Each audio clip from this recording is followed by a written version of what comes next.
Thank you, Barry, for that wonderful introduction. And thank you, gentlemen and ladies and gentlemen, for coming this evening to hear my views on this subject matter. Before I begin, I want to thank a few people, since this is kind of my formal opportunity. I obviously want to thank Ambassador Desker, who has shown fantastic leadership in creating and supporting this university's one of the world's most important centers of international studies, and definitely one of the leading, and maybe the leading one in Asia Pacific.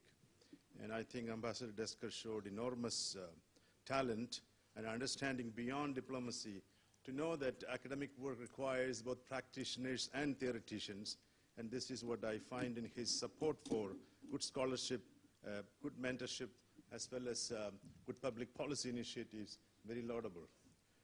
Please continue this approach and developing this institution, and we all will be proud of your contributions over the years. I want to thank Professor Rajesh Basrur, who is sitting here who was initially one who supported I don't know, maybe he's the one who recommended me, and Professor Basrur I have known for a long time, and a leading figure in the study of international relations of South Asia especially. And my wife, Rachel, is sitting there next to him, and we both are very thankful to both Ambassador Barry Desker as well as Rajesh.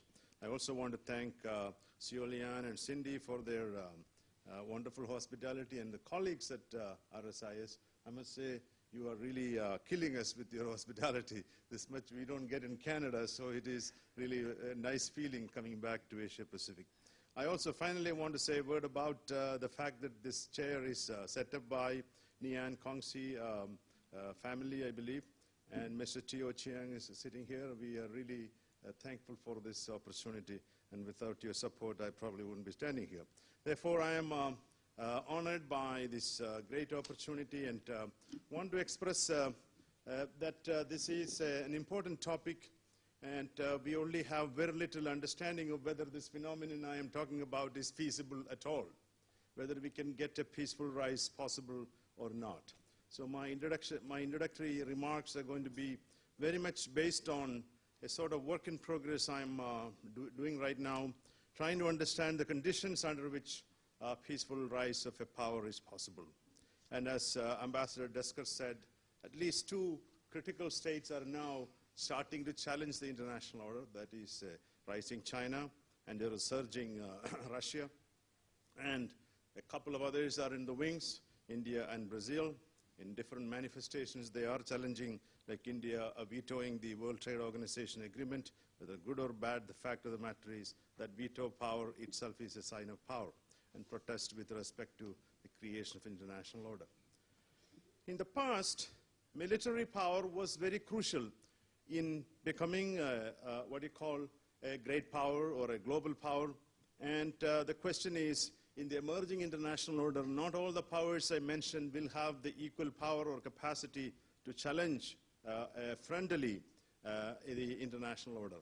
But what they can do is essentially to challenge it through institutions, through different mechanisms, and if they are not supportive of solving what you call collective action problems, like environment, like trade issues, then you can have a serious challenge to global governance.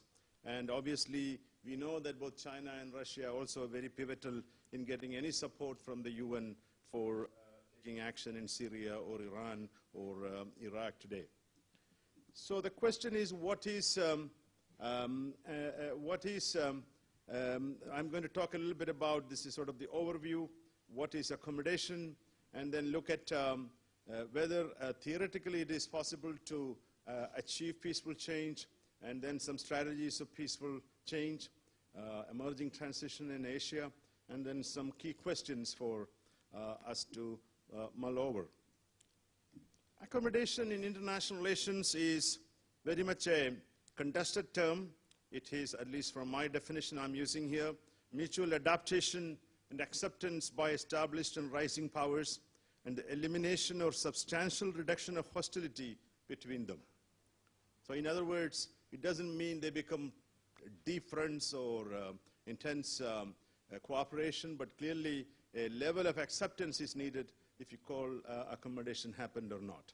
So it has several components. We're talking about status adjustment, a power that is not at the great power level or middle ranking should be given the status of a great power, which would mean some kind of institutional acknowledgement of that power, establishment of probably some kind of peace, not just the absence of war, but definitely warm peace. That means they don't likely to start a war between each other in any crisis situation.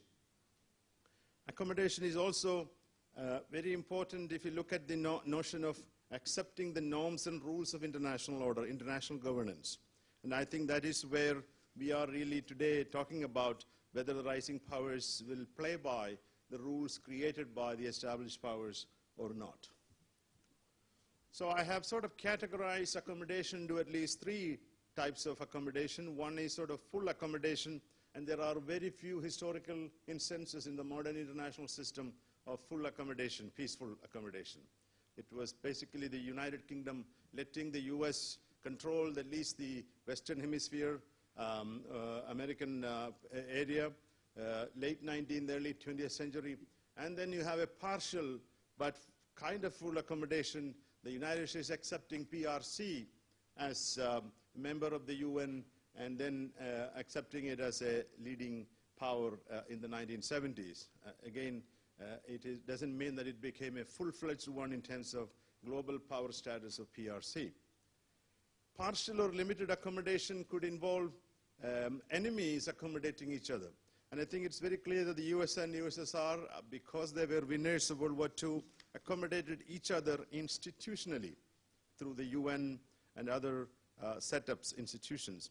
But they were also non-accommodating when it comes to economic arena. So they were containing each other, both sides, with the US creating institutions like World Bank, etc., and the Soviet Union created Comecon, Council for Mutual Economic Assistance, which had no Western presence.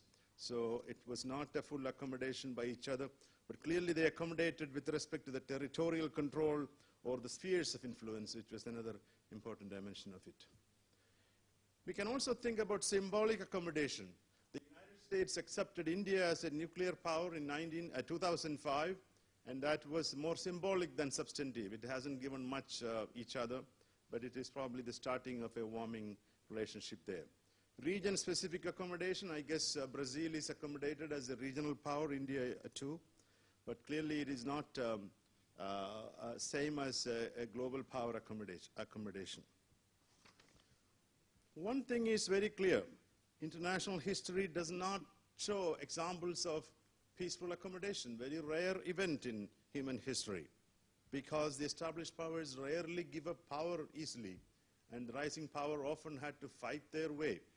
And that is the most worrisome feature of the contemporary international order, whether they will be tempted to engage in military contest with the established powers. Often because the rising power or the established power have little incentive to give away power unless you are forced to give, because they know that they are able to continue in power as long as they could. Now the question is whether our discipline at international relations, when I say IR theory, I'm also referring to policy type of work also, whether they explain, whether they come up with ideas for peaceful transformation. And my research shows that it is notoriously weak, especially our discipline, in explaining peaceful change or how to achieve it. There is one man who stands out that those who have studied international relations know his name, and he is E.H. Carr. E.H. Carr was a very prominent British scholar during the interwar period, and he wrote this famous book called The 20 Years Crisis. And he makes this very interesting statement. The problem of peaceful change in national politics is how to effect necessary and desirable changes without revolution. And international politics, how to effect such a change without war. And so he was actually writing, addressing the Great Britain at that time, the hegemonic power, and the other dominant powers. He's quoting his statement.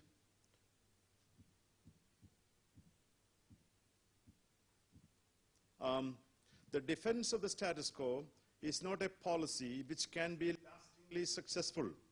it will end in war as surely as rigid conservatism will end in revolution. Resistance to aggression, however necessary as a momentary device of national policy, is no solution. For readiness to fight to prevent change is just as unmoral as readiness to fight to enforce it. To establish methods of peaceful change is therefore the fundamental problem of international morality and of international politics. Very few listen to his words. It's really sad to see this man, very prominent scholar and prominent diplomat, his writings unheeded by the established powers, especially the British authorities at that time. And so Carr was critical, especially of the treatment of Germany by the winners of World War I. He thought that whatever success Napoleonic France, after Napoleon's loss, France's loss in that war, it was accepted as a great power. It did not lose its great power status. Whereas Germany lost its great power status.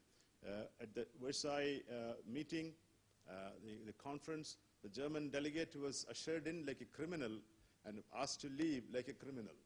And this is a real intense poking on a great power. Great powers really are sensitive to how other countries treat them.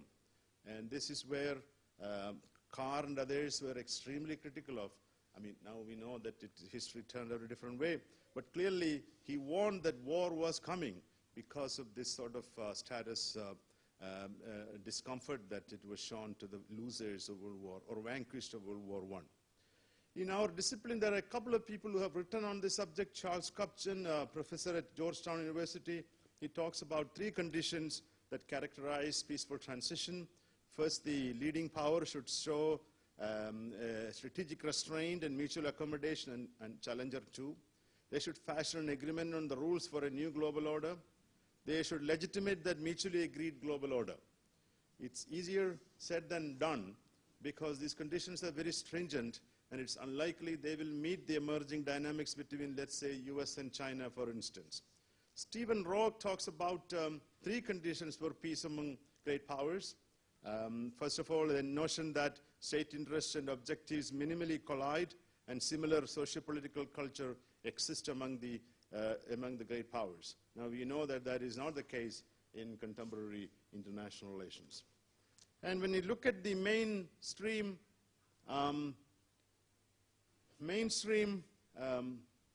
international relations theory that we all study, and the policies are based on those theories.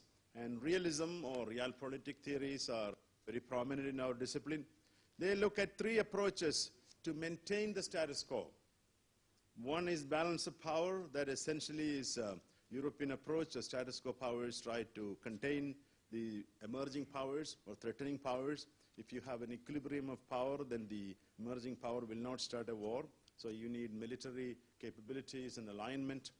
The second one was containment. In other words, if the powerful is threatening, then you contain his power, as the Soviets were contained by the Americans. Deterrence is another approach. Essentially, with weapons, you deter, you retaliate, you will threaten to retaliate, and the emerging power will not start a war, fearing retaliation. Now, all these were approached as not just theory, but as policy framework too, by the established powers. And even in contemporary world, you find that is the main approach. But the problem is, if the challenger is extremely unhappy with the international order, all this can become causes for it to become more aggressive. And in this region, that happened with respect to Japan. All these were tried by the established powers, and Japan thought that they were being cornered. And when you corner a great power, especially a revisionist great power, that is recipe for disaster. And so that is where the so-called realpolitik strategies, there are other strategies too, but clearly this is one main, or 3 main approaches. And so the pursuit of these strategies can produce vicious conflicts or intense rivalry, as the Cold War shows. And the challenger may view them as provocative and try to overcome them, design strategies to overcome them through various limited ways, sometimes symmetric ways, etc. And so the status quo is very important. If the rising power feels its position is declining, It will not be able to achieve its goal without challenging the order. Its elite, its domestic politics, its nationalist groups start pushing it to achieve certain kind of a change in the system. The other approach in international relations is what you call liberalism, liberal approach. And they rely a lot on international institutions and regimes, economic interdependence, and democratic norms. And obviously the creation of these international order to them will provide change, orderly change. Collective security is one of that very important part. International institutions provide collective security whenever there is a threat arises. And obviously liberals are interested in peaceful change, slow change. Obviously that is sometimes very hard to achieve. Liberal states sometimes talk about change but prove to be reluctant to concede. As we know that the United States is the topmost liberal, supposedly the liberal state, but the US actions in general are resisting change. Obviously there are some exceptions, especially giving China a major role in economic arena or creation of G20, etc. But even then, the preaching and the practice seems to be quite different. And that is where the legitimacy deficit that exists in today's international order, and that is one of the biggest challenges rising powers face, because liberals on the one hand would not mind change, but on the other hand, they are also very keen that the Western hegemony continues as long as possible. And so,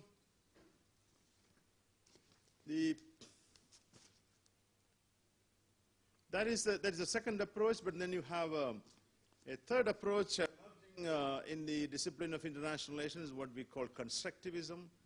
I know some of you really don't want to care about these things, but it is based on a certain principles and ideas, norms, standard of behavior, etc., that you can create a security community, a peaceful security community, as happened in the European Union, and a partial community as happening in the Southeast Asian region, where countries will not push for change through war, but will try to create order and normative change through creation of new norms, and these norms are then practiced by different states in this area, at least participating in this sort of zones. The Achilles heel for constructivism is they have not really elaborated what non-Western norms or non-liberal norms that a rising power may hold. And I think this is one another big challenge today, because I don't think constructivists have even looked into the norms the Chinese state hold. And that is a big problem, because they seem unwittingly helping the status quo powers of Western states, because they do have a liberal bias and clearly not able to understand what the rising powers really want. And so we look at the literature. I try to locate the literature, and there are a number of scholars who look at ideas and normative changes, and one of them was John Mueller, or is John Mueller, who has written a book. I don't know, you recall his book, The Obsolescence of Major War. The title is The Retreat from Doomsday.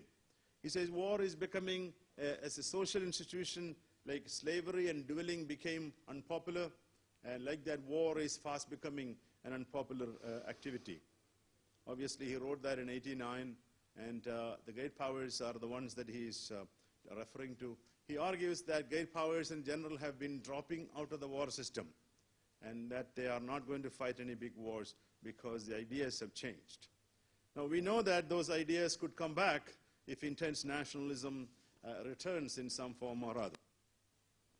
Let me talk a little bit about grand strategies of peaceful change and the kind of important change sometimes are needed if we want change without war. First of all, the important change has to take place in the context of ideas, normative areas, where an established power and the rising power accept each other's normative order as reasonable to coexist.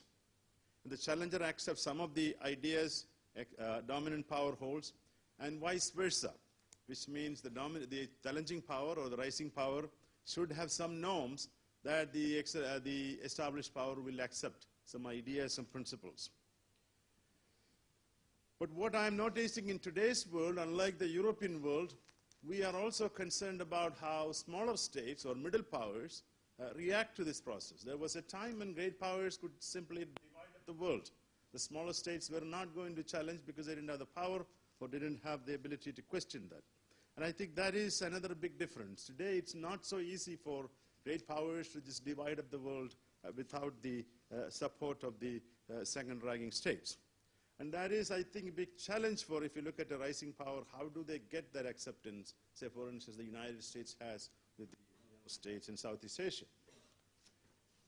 So the other aspect is obviously territorial accommodation. Territorial accommodation used to be dividing up the world. Colonial powers simply thought they will have this part of the world, Africa belong to us, South Africa belong to us, Southern Africa, East Asia, like that. That is no longer feasible. So what they are now vying is a kind of spheres of influence. Even spheres of influence is not that easy through achieving coercive means. But that is where also a big challenge for a rising power, how to get there without achieving the kind of support from the smaller states. Another form of accommodation is economic accommodation. And that is where, when you have a deep integration takes place, the argument is that peaceful change happens without really any kind of war. And then you need institutional accommodation. Essentially, the emerging power has a role in making decisions at the global level. And it should have some leadership role in how to achieve that role. So distribution of benefits of the international system, certain kind of benefits essential for rising power to believe that it has a major role in the system. Now, earlier we only thought that only the established powers needs to change. Now I'm kind of looking at more closely in contemporary world, and it's very clear that what strategies the rising powers hold matter equally. If they believe that they can achieve their goals through non-military means, they can, and the system is malleable, they can probably achieve their goals. If it is too rigid, then they may push for war or challenging the order through military means. Now, another big question, is the rising power going to be willing to be accommodated? Is it willing to accept incremental change? Or is it keen to go for what you call the big change, big push? And what exactly will make it happy? I mean, you can now look at all this in the China's context and see what I'm saying has got relevance there. What if the country has hawkish domestic groups that want to establish their control? Or is it willing to wait and slowly integrate, slowly get, this is so-called peaceful rise? Or suddenly it decides that the status quo is not giving us any help, that we need to push hard. And so the entrance to this privileged club, often through pushing hard, can happen. And even today's world, that could be a problem. But there are a number of constraining factors here. We need to look at what are the conditions that generate that push by the rising power. And I think nationalism is number one. Nationalism, as you know, is a feeling of togetherness, a feeling of uniqueness, and it's often expressed contrary to some other nationalism. And it can get aggravated if the collectivity, the people feel that there is historical injustice, considerable injustice toward them, and that a desire exists for correcting those injustices. And if the elite is weak domestically, they may be pressured to enforce those ideas. They're pressured to use up those ideas because in order to sustain their power, they need that kind of historical injustice as excuse points. So the internal political order of the rising power is very important.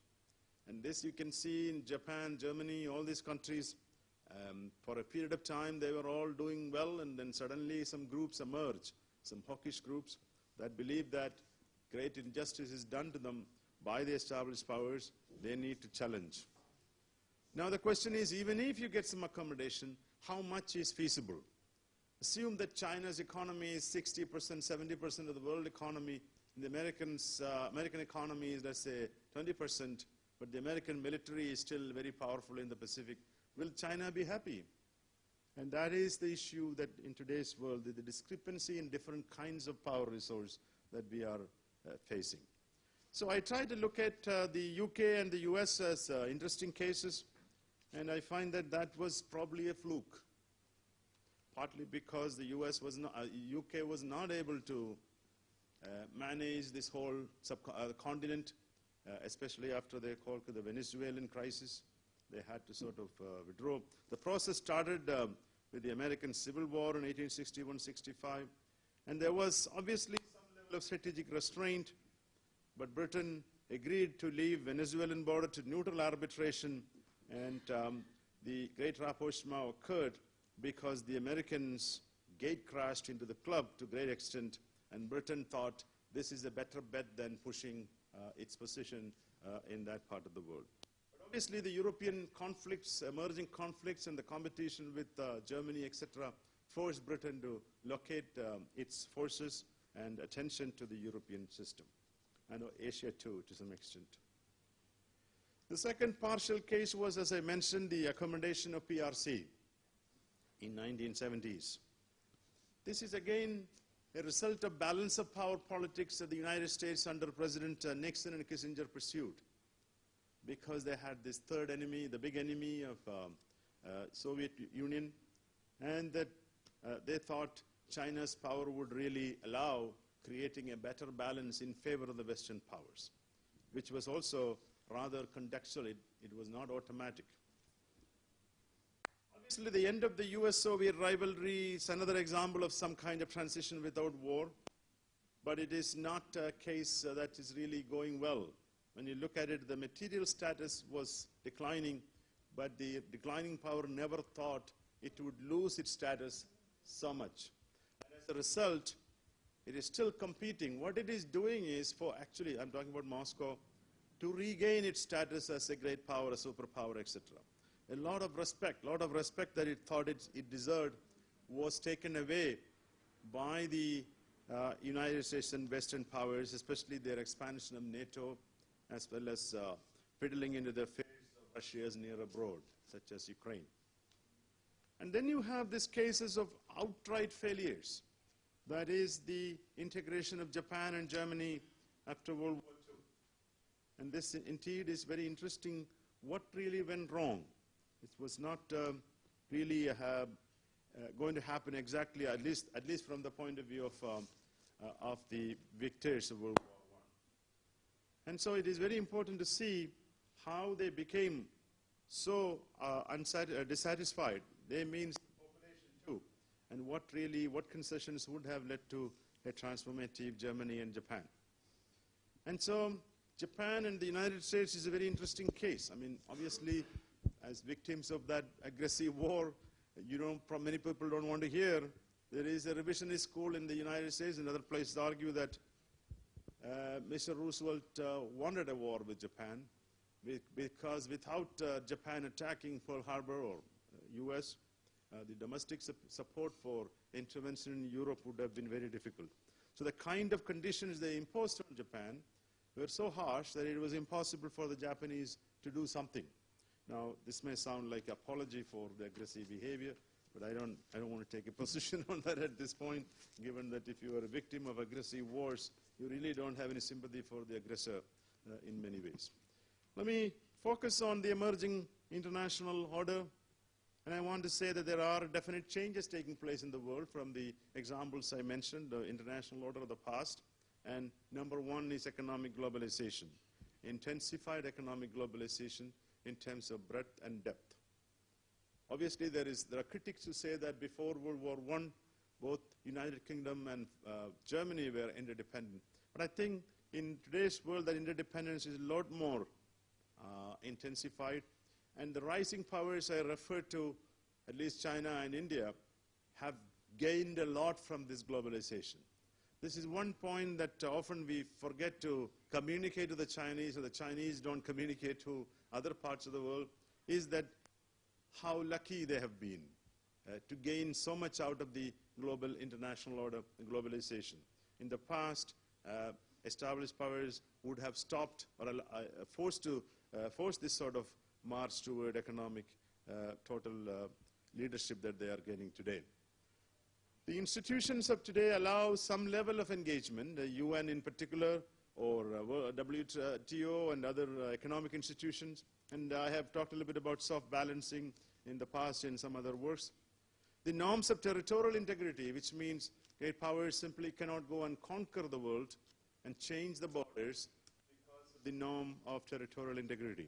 And then, of course, the dominance of defense. That means weapons of today are not meant easy to use as offensive weapons, like the tank or the aircraft in the past. So whoever gained access to that, or aircraft carriers, were able to proceed because the time gap for achieving your goal is very short, that you have to move when you have an advantage. So World War I, if you look at the cult of the offensive, they call it, because they thought that they have an advantage. A short war is feasible, and that is very difficult in today's world. Short war is not feasible, at least given the technology of the day. But that may not be the case in the future. If someone gains control over the whole information warfare, asymmetric warfare, that power may have an incentive to use it under certain conditions, assuming that that capability won't last too long. And of course, there is an absence of internationalism as well. But this is one thing that can change.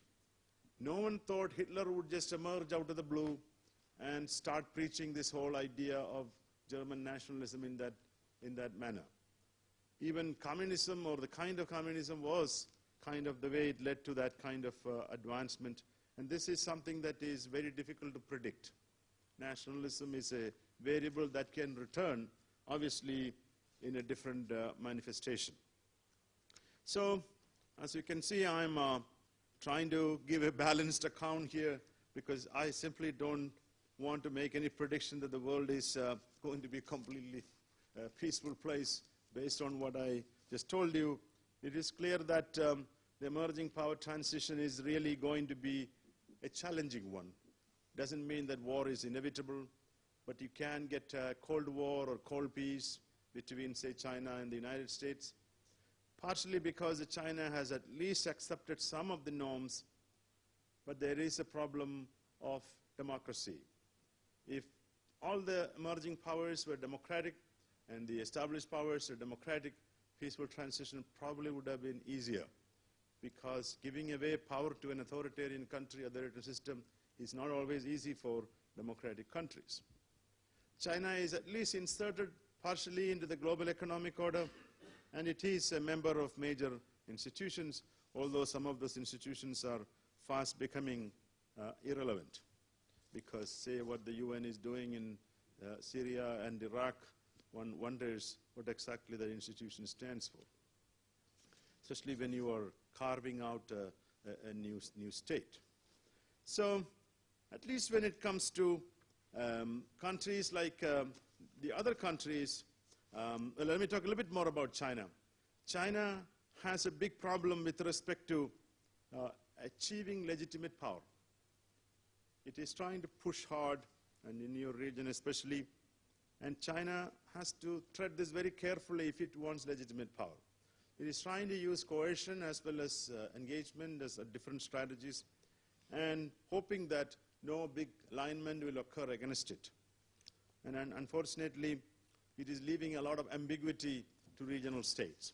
So this ambiguity is part of the problem, and obviously the bargaining strategy has some elements of peaceful accommodation, but really we don't know what miscalculations can produce on both sides.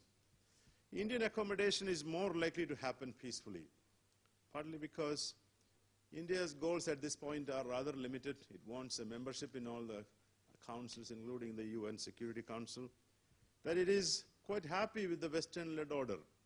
Of course, it will question certain establishments or WTO or whatever, but clearly that a nuclear agreement, and since then a lot of changes have taken place, and so India may be a partially accommodated state already, except for membership in key institutions.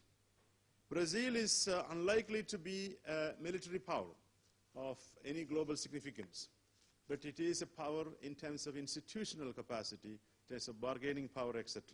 That's why we need to think about different forms of accommodation for different forms of rising powers, different categories of rising power. The Brazilians want more respect, membership in councils of the world as equivalent to their size as well as economic status. And that is where I think India also needs more status accommodation rather than material accommodation. So let me try to conclude my discussion by generating a number of issues here. Some research question: is conflict among established great powers and aspiring powers inevitable? And I forgot to mention the role of pivotal powers that are such as Turkey, Nigeria, Indonesia, Pakistan, Argentina, etc.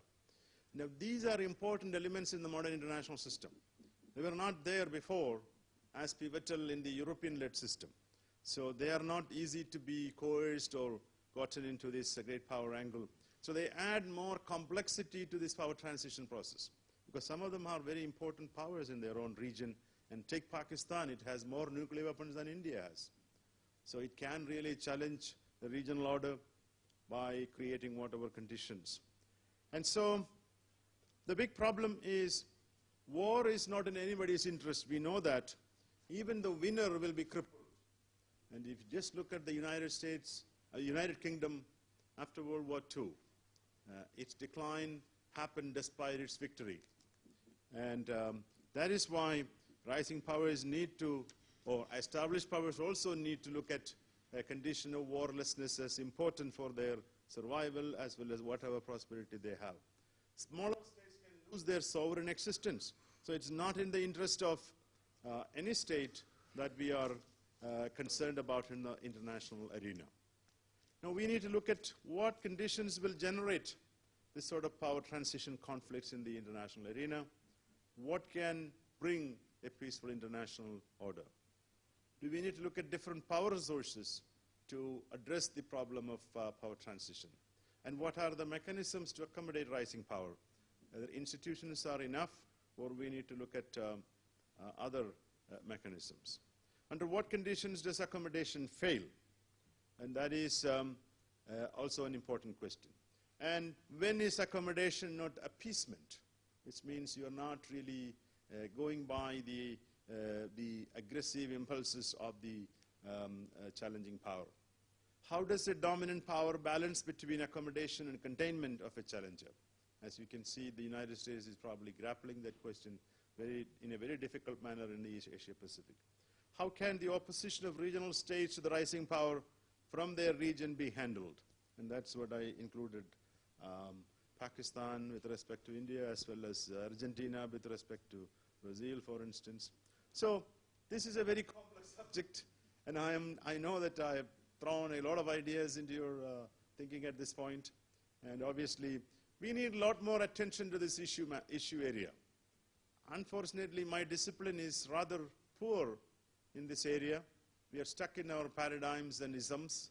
And we really need to come up with new ideas if we want to avoid another round of intense conflict that will hurt all of us personally, although some may be beneficiaries, but clearly countries, especially smaller states, will be the victims of the rivalry, because you have to take sides, and when you take sides, you get entrapped.